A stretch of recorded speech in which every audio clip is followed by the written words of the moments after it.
Olá, segundo ano, tudo bem? Hoje nós vamos começar assunto novo, né? Nós encerramos aquele capítulo que envolvia o estudo das partes, dos procuradores, as prerrogativas, direitos, responsabilidades das partes, do juiz, dos auxiliares. E agora a gente vai começar a estudar um capítulo importantíssimo, que são os atos processuais. É um capítulo denso, um capítulo com bastante coisa para aprender, que trata de tudo que envolve os atos processuais. Portanto, quem promoverá esses atos processuais, qual a forma desses atos processuais, quais os prazos da prática desses atos processuais, qual a consequência da não prática dos atos. Portanto, é um capítulo muito importante para direcionar vocês para o estudo de outras matérias que acompanharão vocês durante o curso. A primeira coisa que a gente tem que tentar descobrir é o que são atos processuais, como é que a gente pode tentar entender, sem a preocupação de necessariamente conceituar o que sejam atos processuais. Os livros fazem isso muito bem. O que a gente tem que entender é que o processo judicial é uma sequência de atos, portanto é uma sequência de declarações, de manifestações de vontade. De quem? De todos os atores que se envolvem no processo. Portanto, o processo é uma sequência lógica, uma sequência cronológica de manifestações do magistrado, de manifestação das partes, manifestação de pessoas que se envolvem no processo em situações específicas, como eventualmente um membro do Ministério Público, ou de terceiros, auxiliares do juízo, como um contador, um perito.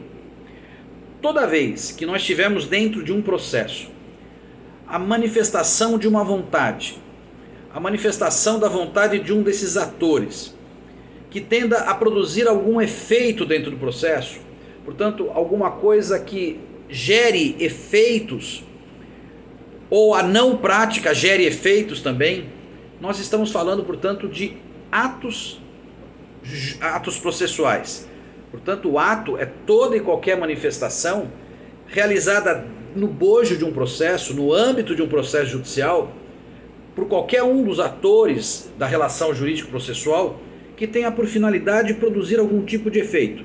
Portanto, constituir uma situação, modificar uma situação, extinguir uma situação, portanto, cumprir uma determinação. É evidente que muitos, ou pelo menos alguns atos, são praticados fora, fisicamente, do processo, mas são inseridos no processo e são considerados atos processuais também, justamente porque os seus efeitos são produzidos dentro do processo, ainda que eles sejam realizados ou praticados fora do processo. Dou como exemplo uma constatação que se faça, por exemplo, num prédio. Um avaliador, um oficial de justiça, um perito, alguém fisicamente comparece, portanto, fora do fórum, a um prédio, a um imóvel, e lavra um auto de constatação. Vejam que é um ato praticado fisicamente, materialmente, fora do âmbito intrínseco do processo judicial. Mas ele é feito no interesse do processo, ele é feito em razão do processo, e ele é feito, sobretudo, para produzir efeitos dentro do processo judicial. Por isso que se tem como conceito de ato processual todas essas manifestações que tenham por fim produzir algum tipo de efeito dentro de um processo judicial. A doutrina apenas não coloca dentro do conceito de ato processual, até um pouco na esteira do que o direito civil ensina, eventuais fatos jurídicos, portanto, ocorrências, acontecimentos não produzidos pela vontade, pela voluntariedade de uma das partes ou de algum dos atores do processo, mas que são fatos que repercutem no processo, vindos da própria natureza, de situações que não decorrem de uma manifestação de vontade praticada com aquele fim específico de produzir efeitos no processo, como é, por exemplo, a morte. A morte da parte, nós vimos em aulas passadas, produz efeitos imediatos, suspende o processo, determina a intimação da parte para promover a constituição de novo advogado.